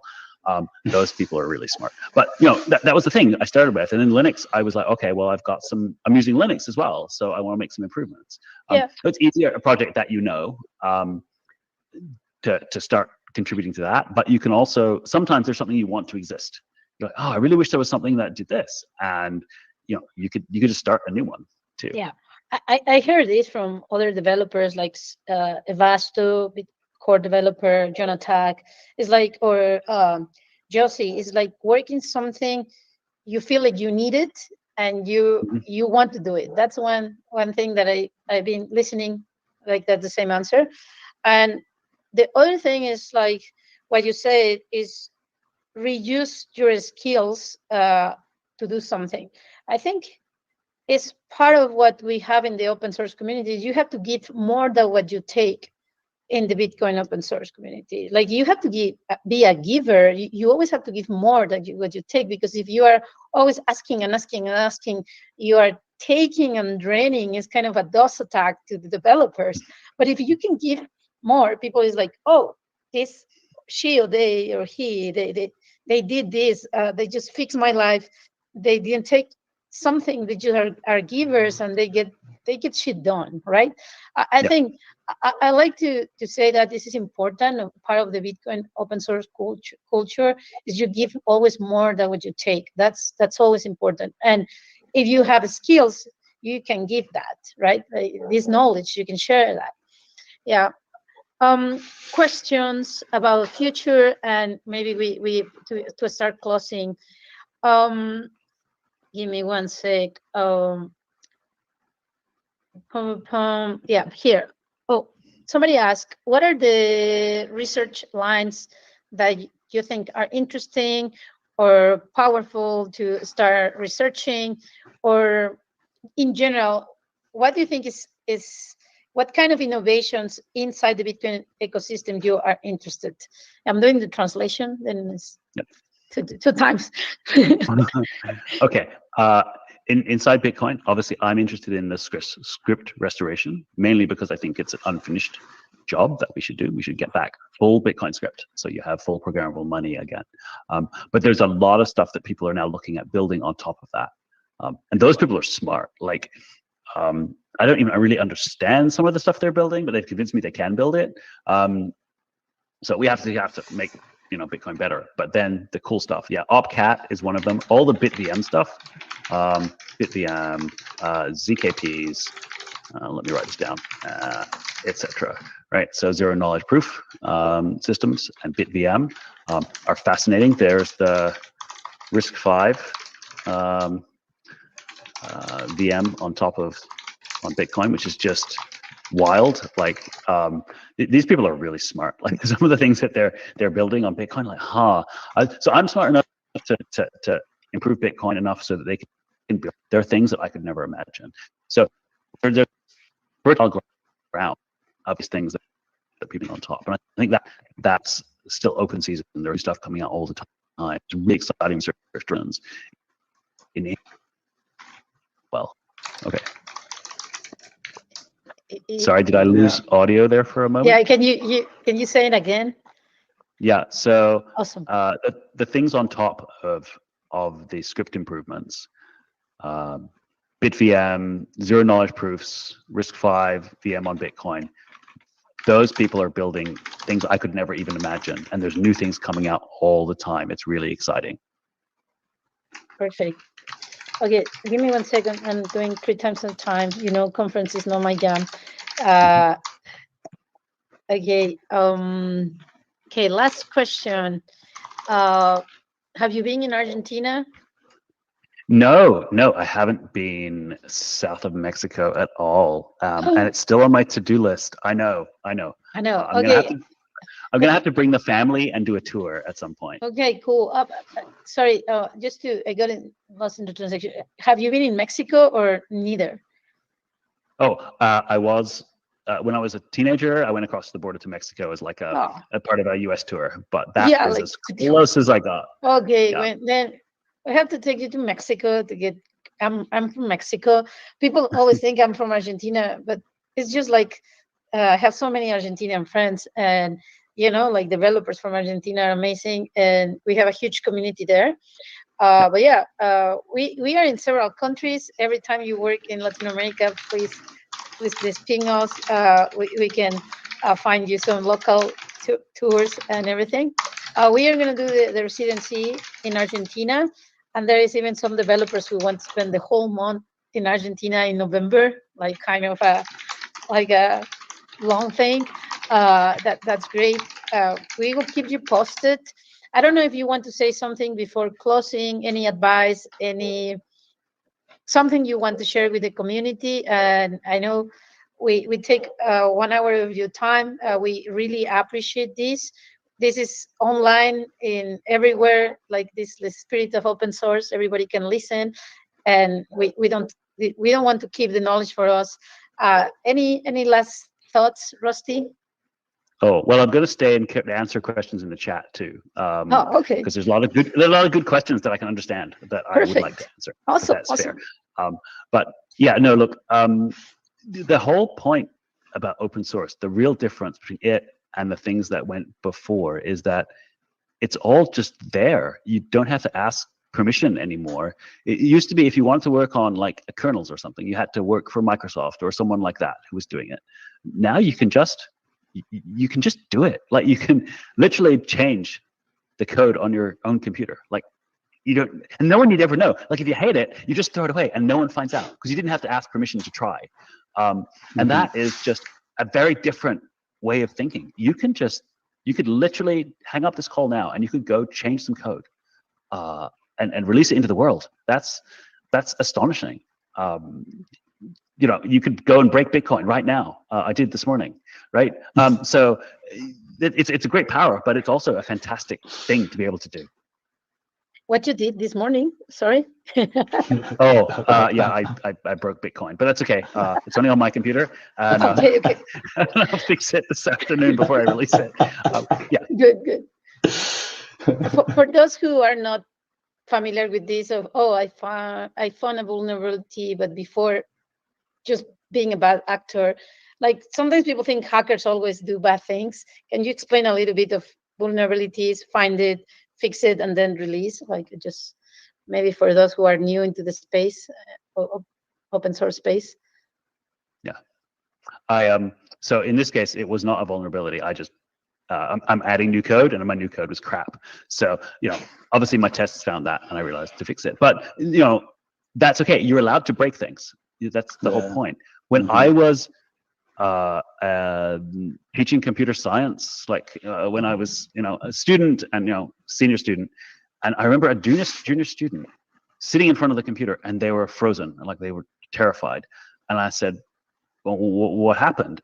And she said, I think I broke it. And the screen was blank.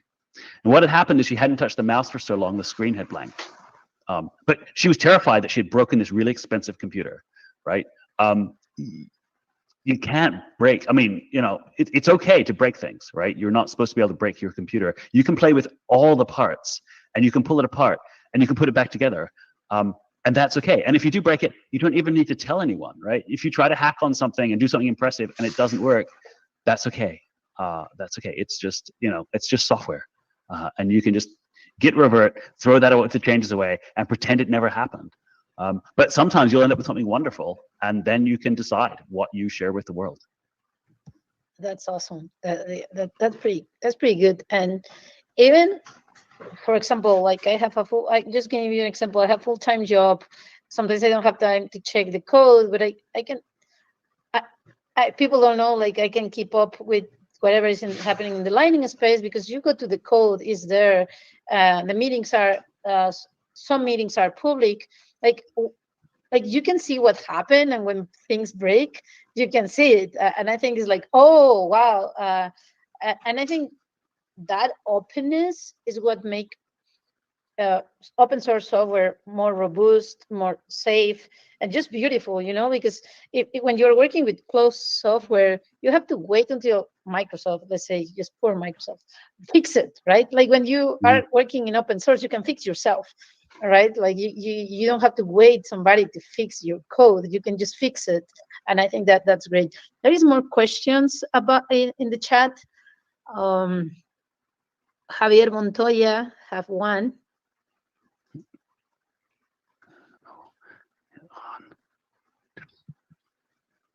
Okay, I'm trying to scroll through to see what.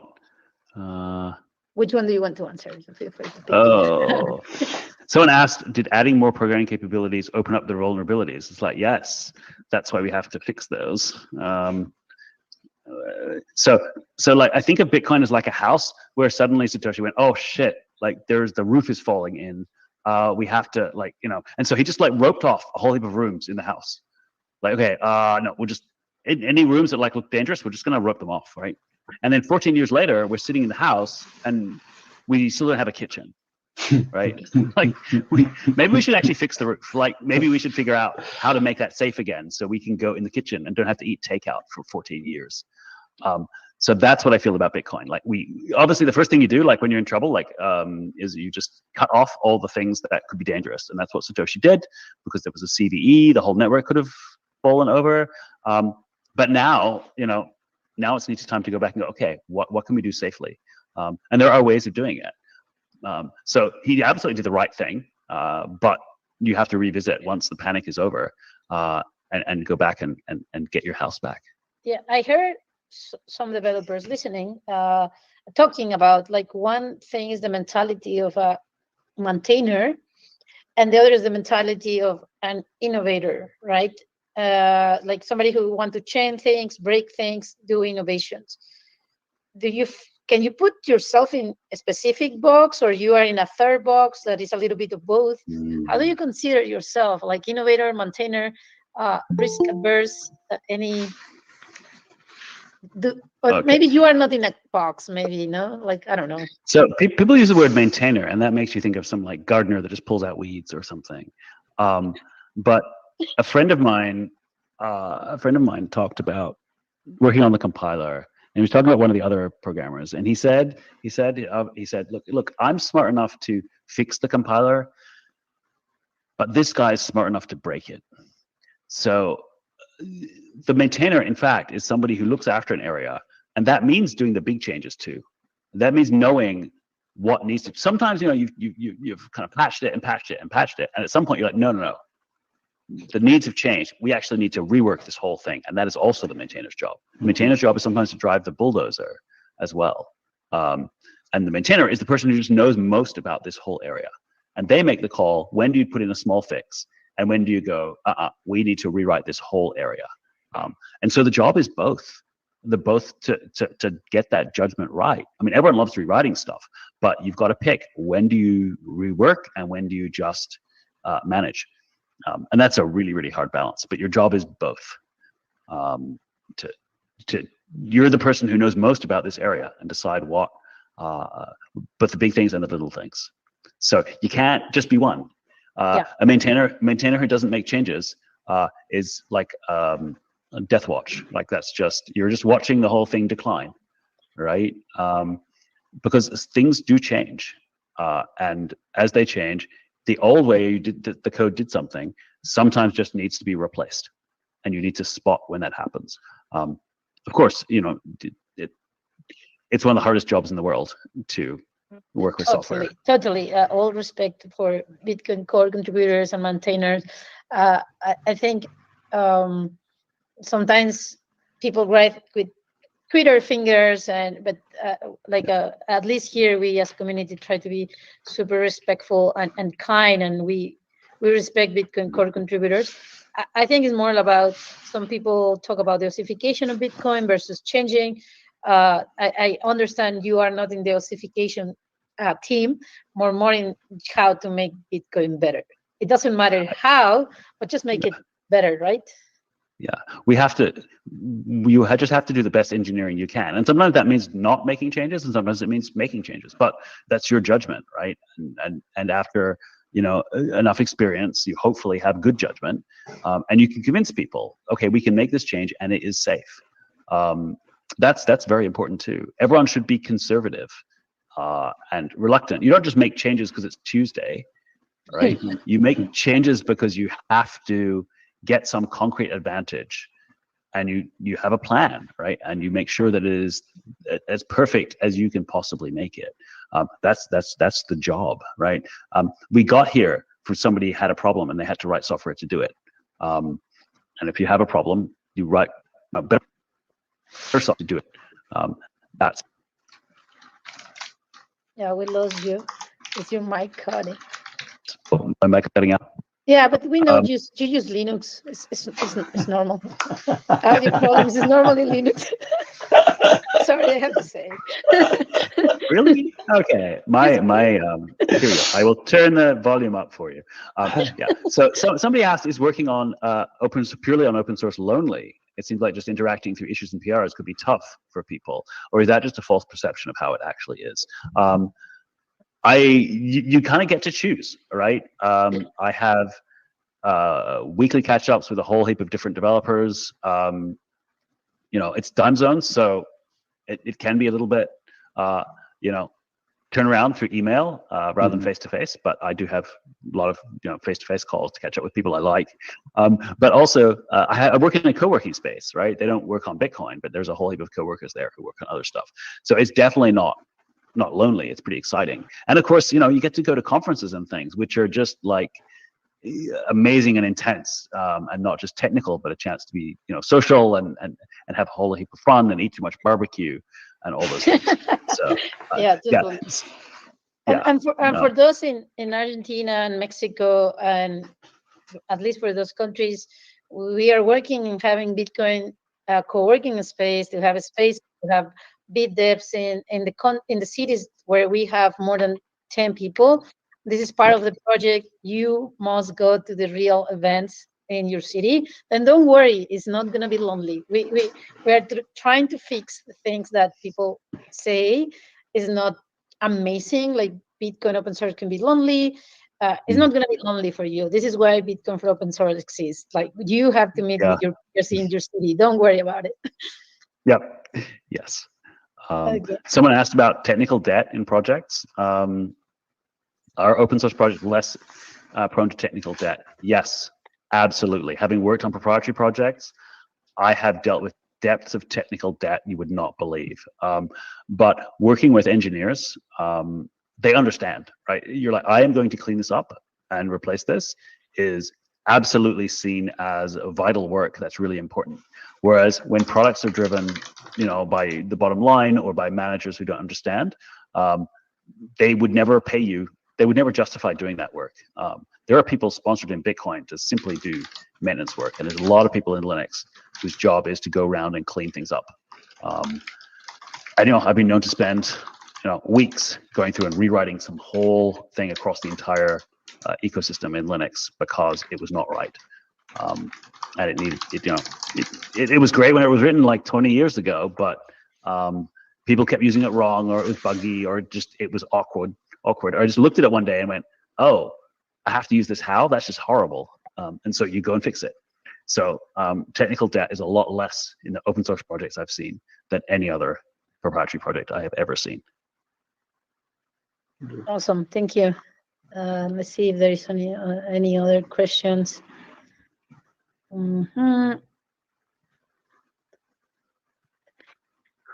Yeah, what do you think about the future of Bitcoin and open source? Somebody asked. I would change a little bit this. What do you think about the future of Lightning Network? that could be kind of a little bit in the hotspot these days. Yes, people have the technology keeps slowly improving, right?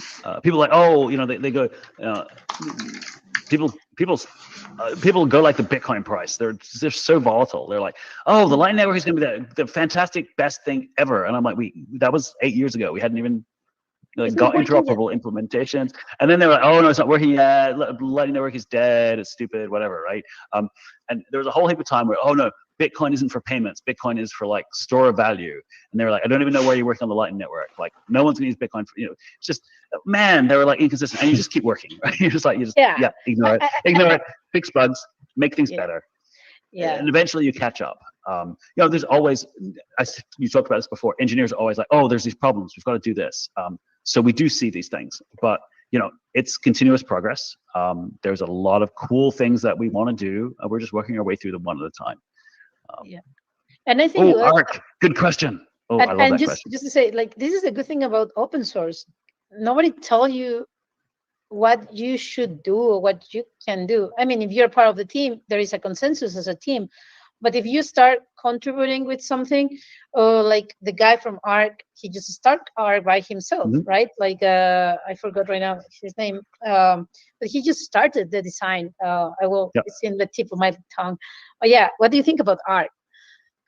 And so Arc is interesting, and the main problem with Arc is the liquidity issue, the amount of money you have to run an Arc. They've got some kind of there's a mitigation for this, but it involves trusting the Arc a little bit for some duration.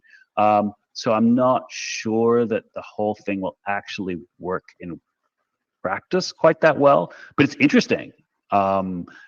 Keep working on it, right? There are some good ideas in there, and some interesting ideas, which may evolve into something even better. So I really like Arc. I think it's really cool, even if it doesn't quite work as well as we would like it today. Those ideas may well come into something else like Arc 2, or so people would take some of those ideas and adapt them into something new, which is amazing to see. Okay, I have a question from the other chat. It's really good question. It's a question I always ask is, beside what book do you recommend, but not only, or not developer books, right? Like, what books do you recommend for soft skills, for example, or outside the developer world? Is like, what books do you recommend for people in your team or people who are your mentees? I think that's a great question. Or blog posts, or people who to read about it or to follow. Any thoughts on that? Or you use code and don't read anymore? It depends. It depends on the person, right? Okay. Some people have really good soft skills already. That's fine. I personally, I still like the classic "How to Win Friends and Influence People," which is it's like almost like it's like 80 years old now, and it's a terrible title, but it is actually a really good book despite the title. Basically about how to understand other people, which, as somebody who's like kind of autistic, as a lot of people in the community are, who was brought up that way. It turns out, understanding Dale Carnegie, thank you. How to Win Friends and Influence People is still a really good book on the basics. I think it's a bad title because it was like, I don't want to influence people. It's like, I just want to be me. But now that if you recommend it, I will read it, totally read it. Read it. Yeah, it's not like I think he named it last, right? He's like, how do I sell this book? And some of the book is about selling the book. It's a classic self-help book. So half the book is telling you how great the book is, and half the book is the actual content. So cool. It's about the money, yes. So yeah. Yeah, let me see. Somebody say, yeah, let me see. I think, yeah, what's holding back the finalization of Vault 12 specs? Oh my gosh, can we go through these? Like, yeah. So the Bolt process is that you have to have 2 independent implementations. So first you have to propose it, then 2 people have to implement it separately, and they have to make sure that they work together, and that is all done, and then you can finalize the spec, right?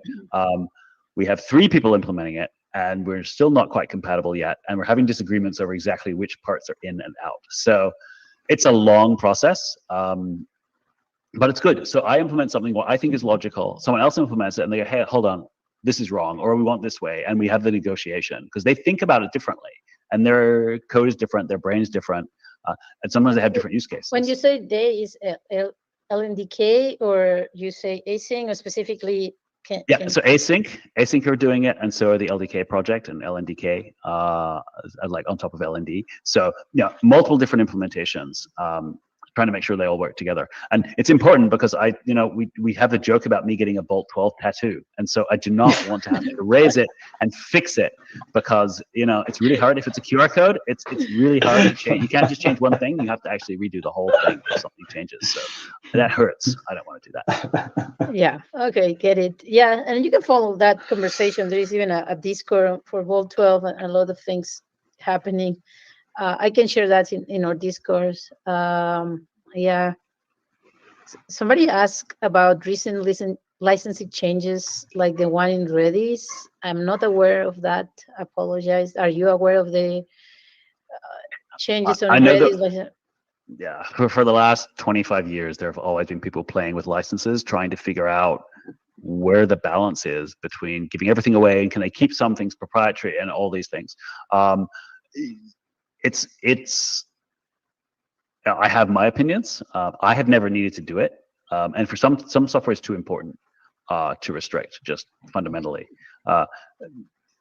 This is a change, right? So in the 90s, when David Chaum had DigiCache, he did the standard things that you did with software in the 90s. You patented it, you made it proprietary, you tried to license it to people to use. Whereas by 2008, Satoshi did the obvious thing in 2008, which was like you release it, open source license, and you let people play with it. The industry moved in those like 10, 15 years to completely change. And some people are like, oh, but we really like making a lot of money from software. And I get that. That's kind of easy. If you can do it, there's a whole heap of laws in support of, making sure people don't pirate, whatever, blah, blah, blah. So, people often tend to go back to that, like, oh, how can we make money? Oh, maybe we could change the license. But I'm not entirely convinced that is an honest living. I made money from proprietary software for a while too, so I'm not too judgy about it. But for really important software, you need to be able to play with it and break it and do those things. And if someone pays you to do it, that's even better.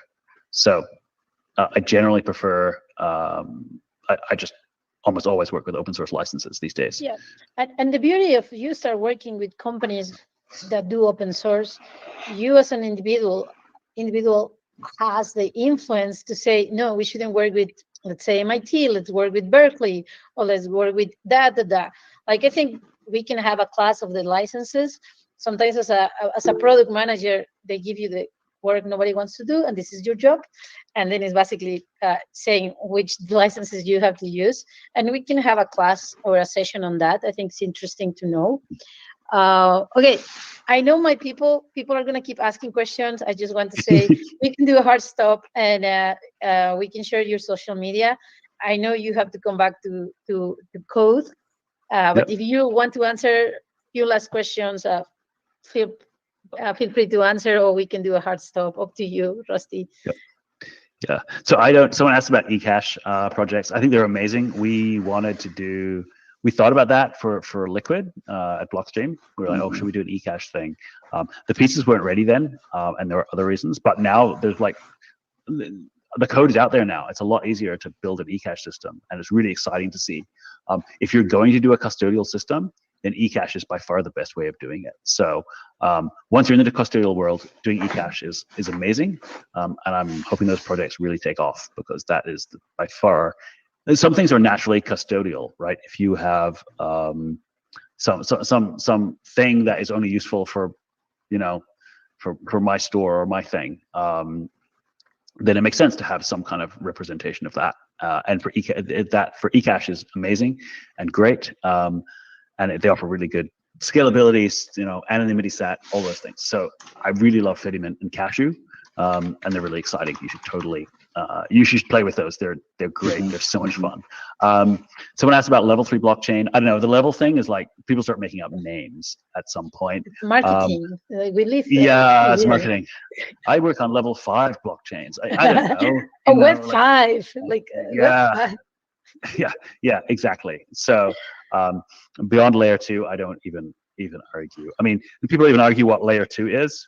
They're like, any use of Bitcoin off of the chain is layer 2, and I'm like, sure, that's everything. That's like Coinbase is layer 2 in that case. So I don't go into arguments. People make up numbers and then they make up definitions of them. Reproducibility, I love GUIX for reproducibility. Bitcoin has always been at the front of reproducible builds, and Bitcoin was doing reproducible builds far earlier than most other projects. Nice. So really drove the way with how to do that. Yeah, because most software it wasn't a priority, whereas for Bitcoin it really was early on. So I'm excited about GUIX. I don't use Nix. I know people are huge fans, so maybe sometime I'm going to have to dive into that rabbit hole, but I have enough to do at the moment to distract me that I'm not going to be doing that now. Yeah. I agree. Like, there is so many things. Bitcoin is like a universe. You have to pick your planet. Yes. That's it. And just be humble. You won't be able to know the whole thing. Bitcoin is a universe. Pick your country, pick your city, start small. Just keep moving. Just be humble. We don't have to know everything. It's impossible. Like, there is I always think like the most brilliant people are working in Bitcoin. And a friend of mine told me there is no way we can catch up with 50 brains all progressing every day. There's no way we can know everything. But it is really good to build something, to contribute to something, to do something. Like we don't want to be a connoisseur of Bitcoin. It's important to be builders and just change the status quo. For me, that's what matters, to build things. Yes. And there are not that, there's just not that many Bitcoin developers, and there's so many different cool things that it's easy to find a place where in 6 months' time you're like an expert, of just playing with it, right? And a lot of these projects, the developers love people to contribute, right? As soon as you show any interest and capability, they will help you. Like, just they're delighted for somebody else to come along and give them a hand. There's just not, the developers are spread too thin. Somebody asked about AI, and I'm like, I think it's a great idea. We should have more I in the world, more intelligence. I don't care where it comes from, right? We need more. There are not enough bright people, brains concentrating on making this stuff better. We always want more people. Perfecto. Yeah. I think it's an amazing way to close this, to say goodbye, to let Rusty code. One thing that people ask me is how this program is not gonna be a DOS attack for mentorship or for developers. This is not. We are remote first culture.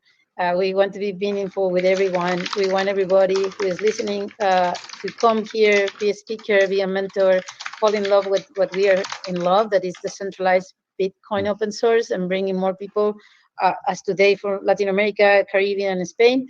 And yeah, you have the invite. I'm going to do the proper official invite to invite you to Argentina. And yeah, you can bring your family and your kids, and the wife who told you, just go be happy and work in Bitcoin things. Yeah, thank you so much, Rusty, for coming to be the person for the session 0, because we are developers. We have zeros first. That's it. Thank you so much, Rusty. Big fan of you and your work. And yeah, if you want to follow Rusty, follow him in Twitter. And we can keep working with the core Lightning and the Blockstream team. Then don't worry, people. We are gonna be in touch with Rusty. Gracias. Thank you. Gracias. Thank you very much, Bye-bye. Rusty. Yeah, You've been very, very handy. Thank you. Bye. Thank you. Bye. Bye. Ok. Cambiamos a español. Sí, ¿Cerramos? vamos a cambiar. Vamos a 2 cosas que quiero mencionar. ¿Ya Primero, cerró el streaming? lo voy a cerrar ahora. Muchas gracias a todos los que estuvieron en el stream, escuchando y aprovechando este momento. Va a quedar grabado después para que lo puedan repetir. Y ahora cerramos el stream y volvemos al Meet de la clase para unas cosas más. Gracias a todos.